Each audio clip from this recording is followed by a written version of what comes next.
Good morning सभी को। Study to the point में आप सभी का स्वागत है।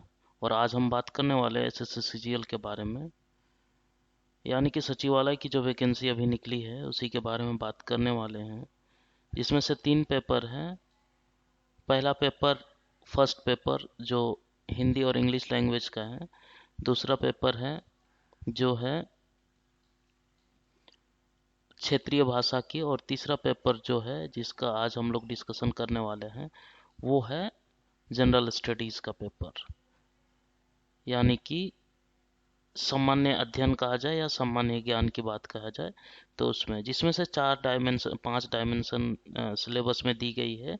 जिसमें से पहला है सामान्य अध्ययन, दूसरा है सामान्य विज्ञान, और तीसरा है सामान्य गणित, और चौथा है कंप्यूटर से रिलेटेड जो भी सवाल रहेंगे, एमएस विंडो, एमएस ऑफिस और इंटरनेट कैसे चलता है इसी के बारे में।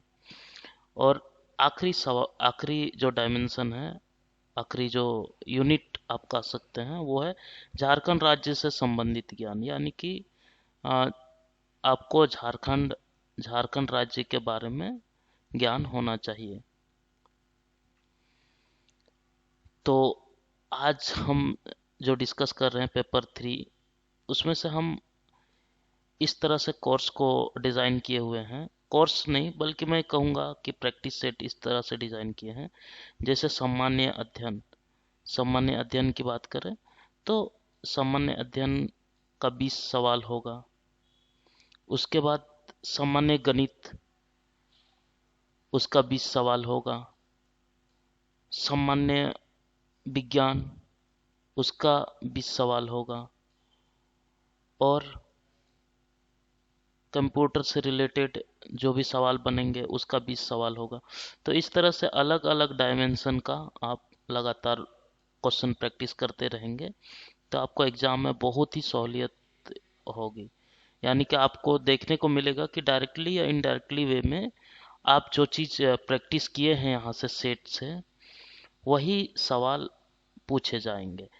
आपका वहाँ पे टाइम भी बचेगा और अधिक से अधिक क्वेश्चन को सही जवाब दे सकते हैं, सही टिक कर सकते हैं।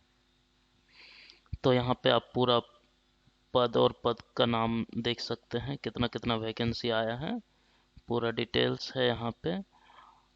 और अभी मैं प्रैक्टिस सेट स्टार्ट करने वाला हूँ। तो चलिए स्टार्ट करते हैं प्रैक्टिस सेट। उससे पहले मैं बताना चाहूँगा, study to the point regular आपके लिए वीडियो लाएगी। तो इसलिए आप इस वीडियो को ज़्यादा से ज़्यादा लोगों तक शेयर कीजिए, ज़्यादा से ज़्यादा आप लाइक करिए और अपने दोस्तों को भी बताइए ताकि उन लोग भी इस फायदा का लाभ उठा पाए। और इसी के साथ हम आज के इस कड़ी को स्टार्ट करते हैं।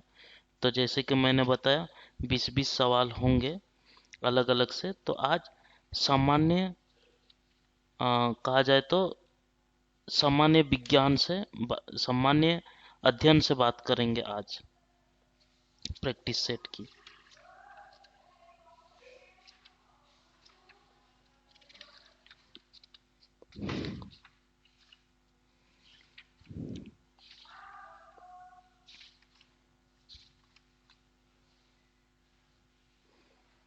सामान्य अध्ययन से आज देखेंगे प्रैक्टिस सेट।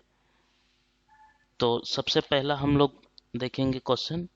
सबसे पहला, घटोत्कच 280 ईस्वी से 319 ईस्वी में किस वंश के शासक थे? कौन से वंश के शासक थे घटोत्कच? तो इसका सही ऑप्शन हो जाएगा गुप्त वंश। गुप्त वंश। मैं इसके बारे में और भी फैक्ट बताना चाहूँगा कि घटोत्कच जो है 280 ईस्वी से 319 ईस्वी में गुप्त वंश का शासक था और श्रीगुप्त का उत्तराधिकारी था। तो इस तरह से इसका सही ऑप्शन हो जाता है गुप्त वंश। अगली सवाल की ओर चलेंगे।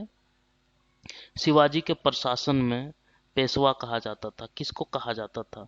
शिवाजी का जब प्रशासन था तो उस समय पेशवा किसको कहा जाता था? ऑप्शन है, धार्मिक मामलों के मंत्री को कहा जाता था, रक्षा मंत्री को कहा जाता था, मुख्यमंत्री को कहा जाता था, या फिर न्याय मंत्री को कहा जाता था। तो इसका सही ऑप्शन हो जाएगा सी, मुख्यमंत्री को। जब शिवाजी का प्रशासन था उस टाइम पेशवा को, मुख्यमंत्री को कहा जाता था पेशवा। आगे के सवाल की ओर चलेंगे। भारत के किस रियासत में सर्वप्रथम हड़प नीति का पालन हुआ था? भारत जैसे कि अलग अलग रियासत थे, जब ब्रिटिश यहाँ पे हुक्म चला रही थी उस टाइम रियासत स्टार्टिंग में थी। तो कौन से रियासत में हड़प नीति का पालन किया गया, हड़प नीति का? तो इसका सही ऑप्शन हो जाएगा सतारा। यहाँ पे झांसी भी है, तो झांसी में भी हड़प नीति का पालन हुआ था, लेकिन सबसे सर्वप्रथम कहा गया है तो सतारा होगा। इस तरह से अगर हम बात करते हैं तो इसका जो प्रतिपादक था वो डलहौजी था, और नीति के तहत जो साम्राज्य ब्रिटिश में मिलाए गए थे उनका क्रम था सतारा, जैतपुर, संबलपुर, बगाट, उदयपुर और झांसी।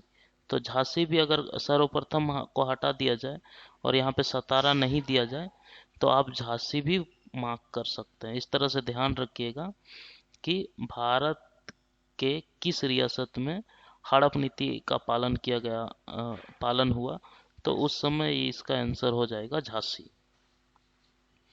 अगली सवाल की ओर चलेंगे। निम्न में से कौन सा मूल्य कर्तव्य नहीं है? मूल्य कर्तव्य यानी कि फंडामेंटल ड्यूटी। देखिए ये पॉलिटी से सवाल है। फंडामेंटल ड्यूटी कौन सा नहीं है, मतलब मौलिक कर्तव्य, मूल कर्तव्य, मौलिक कर्तव्य कौन सा नहीं है? किस चीज को हम लोग संविधान में नहीं दिया गया है कि ये चीज आपको करना ही करना है। जैसे कि संविधान का पालन, ये तो संविधान में ही लिखा हुआ है, और राष्ट्रीय ध्वज का सम्मान करना। अगर राष्ट्रीय ध्वज को सम्मान नहीं करेंगे तो देशद्रोही साबित हो जाएंगे। तो इस तरह से ये ऑप्शन तो यहाँ पे पूछा गया है नहीं। इस स्टेटमेंट को ध्यान से देखना है, बहुत सारा स्टूडेंट का गलती यहीं पे हो जाता है। कहाँ पे हाँ कर्तव्य है लिखा हुआ है, कहाँ पे कर्तव्य नहीं है लिखा हुआ है। तो इस स्टेटमेंट में आप देखिएगा, कहीं पे नहीं है तो नहीं है को देना है। तो ये तो मौलिक कर्तव्य है, मूल कर्तव्य है ये संविधान का पालन भी करना और राष्ट्रीय ध्वज का सम्मान भी करना। अगला जो ऑप्शन है सामाजिक एकता और बंधुता को बढ़ावा देना, ये भी मौलिक कर्तव्य है कि समाज के बीचों बीच में एकता बनाएंगे और बंधुता को बढ़ावा देंगे। तीसरा ऑप्शन है, तो ये सब सही है। और तीसरा ऑप्शन है राष्ट्र की संप्रभुता को बनाए रखना और उसे बढ़ावा देना। राष्ट्र की संप्रभुता को बनाए रखना और उसको बढ़ावा देना, ये भी हमारा मूल कर्तव्य है। तो मूल्य कर्तव्य कौन नहीं है? तो चौथा ऑप्शन यहाँ पे एलिमिनेट होके आता है, सैन्य अकादमी, सैन्य और अकादमी उपाधियों को छोड़कर किताबों की उन्मूलन, ये हमारा मौलिक मूल्य कर्तव्य नहीं है। तो इस तरह से सही ऑप्शन कौन नहीं है पूछा गया है, तो सही ऑप्शन यही हो जाएगा।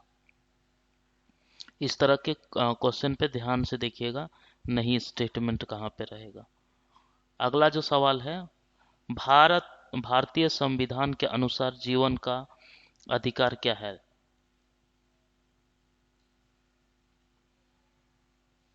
भारतीय संविधान के अनुसार जीवन का अधिकार राजनीतिक अधिकार है, आर्थिक अधिकार है, मूल अधिकार है या धार्मिक अधिकार है? मूल अधिकार मतलब आप बोल सकते हैं मौलिक अधिकार। मौलिक अधिकार जो एक भारतीय को मिलता है, जिस अधिकार को कोई नहीं उसको छीन सकता, यानी कि संविधान भी उस मूल अधिकार को नहीं छीन सकता, तो उसको बोलते हैं मूल अधिकार। तो जीवन जीने का अधिकार मूल अधिकार है। इस तरह से इसका सही ऑप्शन हो जाएगा ऑप्शन नंबर सी। अगली सवाल पे जाते हैं, निजता का अधिकार किस संविधान के अंतर्गत आता है? तो निजता का अधिकार 19 के अंतर्गत नहीं आता है, 20 के अंतर्गत भी नहीं आता है, 21 के अंतर्गत निजता का अधिकार आता है। तो इस तरह से सही ऑप्शन हो जाएगा ऑप्शन नंबर सी। आगे बात करेंगे अगले सवाल की ओर। किस संविधान संशोधन के माध्यम से मूल्य कर्तव्य को जोड़ा गया? मूल्य कर्तव्य यानी कि फंडामेंटल ड्यूटीज। फंडामेंटल ड्यूटीज को कौन से संविधान संशोधन द्वारा जोड़ा गया? मैं उससे पहले बताना चाहूंगा, पहले आता है बिल। बिल बिल को पार्लियामेंट में लाया, इससे पहले होता है ड्राफ्ट। ड्राफ्ट को रेडी किया जाता है। ड्राफ्ट ड्राफ्ट को रेडी करके उसको बिल बनाया जाता है। बिल जब पार्लियामेंट में पास हो जाता है तो वो एक एक्ट बन जाता है। एक्ट बन जाता है। तो इसी प्रोसेस को संविधान संशोधन कहते हैं, कि उसको लाया गया, कुछ भी चीज है उसमें संशोधन करना है, उस ड्राफ्ट को लाया गया, बिल बनाया गया और वो उसको फाइनल एक्ट बना दिया गया। उसी चीज को संविधान संशोधन कहा जाता है। तो कौन सा संविधान संशोधन के माध्यम से मूल्य कर्तव्य जो फंडामेंटल ड्यूटीज है को जोड़ा गया? तो फंडामेंटल ड्यूटीज को 42वें संविधान संशोधन द्वारा जोड़ा गया। इस चीज को आप याद रखिएगा। 42वें संविधान संशोधन के द्वारा संविधान संशोधन के द्वारा मूल्य कर्तव्य को जोड़ा गया। अगला जो सवाल है वो ओजोन क्षेत्र कहाँ स्थित है? ओजोन क्षेत्र जैसे कि आपको पता है O3, जो भी सूर्य का किरण आता है, जो भी रेडियो एक्टिव रे आते हैं, ओजोन क्षेत्र के चलते हम यहाँ पे धरती पे उस रेडियो एक्टिव रे से हम लोग क्या होते हैं, हम लोग जो है बचे हुए रहते हैं। तो यहाँ पे कहा जाए ओजोन क्षेत्र कहाँ स्थित है, तो अंटार्कटिका के ऊपर स्थित है। इसका सही ऑप्शन हो जाएगा अंटार्कटिका के ऊपर। अगला सवाल की ओर चलते हैं। भूतापीय ऊर्जा का अधिकतम उपयोग कहाँ किया जाता है या फिर कहाँ होता है? भूतापीय ऊर्जा का अधिकतम उपयोग कहाँ होता है? तो भूतापीय ऊर्जा का अधिकतम उपयोग आइसलैंड में होता है। इस तरह से इसका सही ऑप्शन हो जाएगा ए। ये सब ये सब फैक्ट जो है, ये सब आप ध्यान में रखिएगा। डायरेक्टली क्वेश्चन पूछा भी जा सकता है इस तरह के। अगला सवाल की ओर चलते हैं। निम्न में से किस राज्य के तट रेखा सबसे लंबी है? राज्यों के भारत के यहाँ पे कुछ राज्य दिए गए हैं साउथ इंडिया के, तो उसमें से कौन सा तट रेखा जो है वो लंबा है? मैंगलोर, नागपट्टनम, कोच्चि या नेल्लूर? तो इसमें सही ऑप्शन हो जाएगा नेल्लूर। नेल्लूर का जो आप मैप में जब देखेंगे तो जिसका तटीय रेखा जो है वो सबसे लंबी है। 11 नंबर सवाल है, भारत में कौन सी नदी को खुला नाला कहा जाता है? तो गंगा नदी को तो बिल्कुल ही नहीं कहा जाता है, नर्मदा को भी नहीं, गोदावरी को भी नहीं। तो यमुना नदी को जो है यमुना नदी जो है वो खुला नाला कहा जाता है। अगला सवाल की ओर चलेंगे। किस देश की मुद्रा दिनार है? तो पाकिस्तान यहाँ पे ऑप्शन में दिया है, पाकिस्तान तो बिल्कुल ही नहीं हो सकता। तो इसका सही ऑप्शन तो ऐसे इराक है। तो इराक, जो इराक का पैसा जो है ना वो दिनार है, अमेरिका का डॉलर है। तो इस तरह के कुछ करेंसी याद कर लीजिएगा कि कौन कौन सा देश का कहाँ कहाँ पे है, इससे भी सवाल बनते हैं। अगला जो सवाल है, भारत के कुल क्षेत्रफल का कितना प्रतिशत भाग कृषि की जाती है? तो आप सीधा याद रखिएगा 50 से 1% अधिक, यानी कि 51% क्षेत्रफल पर कृषि की जाती है, खेती की जाती है। अगला सवाल की ओर चलेंगे। अगला सवाल है, कहावा का जन्म स्थान किस देश में माना जाता है? कहावा का जन्म स्थान किस देश में माना जाता है? तो ये ब्राजील में माना जाता है। कहावा का जन्म स्थान ब्राजील में माना जाता है। अगले सवाल की ओर चलेंगे। बास्केटबॉल का आविष्कार किसने किया? तो बास्केटबॉल का आविष्कार किसने किया? James Smith. इसमें ऑप्शन दिया है लॉर्ड हैबर, फ्रैंकलिन या इनमें से कोई नहीं, तो जेम्स स्मिथ इसका सही ऑप्शन हो जाएगा। ये जेम्स स्मिथ, ये सब सारे गलत ऑप्शन हो जाएंगे। तो इस तरह का 15 का सवाल सही ऑप्शन हो जाएगा जेम्स स्मिथ। बास्केटबॉल का आविष्कार किसने किया? आप नोट्स भी बना सकते हैं या फिर इस क्वेश्चन को लिख लिख करके प्रैक्टिस भी कर सकते हैं। अगला 16 नंबर सवाल है, हरलिंगम एक प्रसिद्ध खेल मैदान है, यह किस देश में स्थित है? भारत में। तो आप लोग जानते हैं हरलिंगम अगर भारत में रहता तो बहुत ही फेमस होता, अमेरिका में भी रहता तो फेमस होता, ऑस्ट्रेलिया में नहीं है, तो ये कहाँ पे है? इंग्लैंड में। तो इस तरह से इसका सही ऑप्शन हो जाएगा इंग्लैंड। अगली सवाल की ओर चलेंगे। भारत का सबसे लंबा रेलवे प्लेटफॉर्म, देखिए जो भारत में सबसे ज्यादा लंबा रेलवे प्लेटफॉर्म है वो किस राज्य में स्थित है? ये सब चीज ध्यान में रखिएगा, इस टाइप के सवाल बनते हैं। तो छत्तीसगढ़, छत्तीसगढ़ बिल्कुल नहीं हो सकता। मेघालय, नागालैंड नहीं हो सकता। तो उत्तर प्रदेश, यूपी में जो है, यूपी में लंबा प्लेटफॉर्म, सबसे लंबा रेलवे प्लेटफॉर्म है। अगला सवाल 18 नंबर क्वेश्चन की ओर चलते हैं। भारत में राजकोषीय नीति का इनमें से कौन सा उद्देश्य, यहाँ पे लिख दीजिएगा, नहीं है? कौन सा उद्देश्य नहीं है? पहला, अर्थव्यवस्था में तरलता बढ़ाना, मूल स्थिरता को प्रोत्साहन, आय एवं संपदा की समानताओं को कम करना, रोजगार के अवसर को बढ़ाना। राजकोषीय नीति, राजकोषीय नीति का उद्देश्य नहीं है। देखिए स्टेटमेंट आप अच्छा से पढ़िए, नहीं है। इस तरह के स्टेटमेंट को आप नहीं को अंडरलाइन कर दीजिएगा वहीं पे तुरंत फटाक से 1 सेकंड में, और उसके बाद ऑप्शन को पढ़िएगा। तो इसका सही ऑप्शन हो जाएगा अर्थव्यवस्था में तरलता बढ़ाना। इसका राजकोषीय नीति का बिल्कुल भी यह उद्देश्य नहीं है कि अर्थव्यवस्था में तरलता बढ़ाना। इसका उद्देश्य मूल्य स्थिरता को प्रोत्साहन भी देना। इसका उद्देश्य है आय एवं संपदा की समानताओं को कम करना।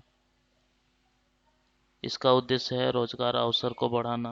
राजकोषीय नीति का ये सब उद्देश्य है, लेकिन अर्थव्यवस्था में तरलता बढ़ाना ये इसका उद्देश्य नहीं है। तो इस तरह से सही ऑप्शन हो जाएगा अर्थव्यवस्था में तरलता बढ़ाना।